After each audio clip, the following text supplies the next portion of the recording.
در موقع ولیعهدی من این مملکت شاید 8 الی 9 میلیون جمعیت بیشتر نداشت. امروز 35 میلیون جمعیت.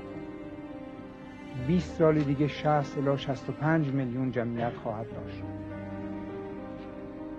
امروز که می آمدم در این خیابان ها به قدری ما بچه دیدیم که این 10 سال دیگه وارد بازار کار میشه.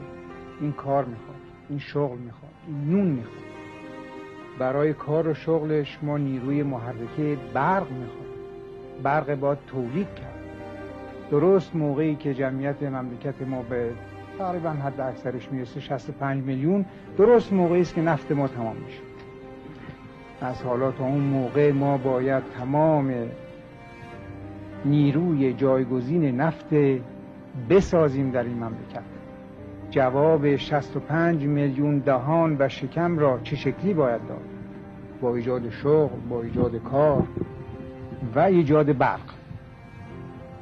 پس از یک طرفی گفتم ما به شعائر دینیمون اهمیت میگذاریم، از طرفی باید مردمی زنده بمانن که صاحب دین باشن. برای اینکه زنده بمانن برق براشون درست میکنیم و برق اتمیک براشون درست میکنیم.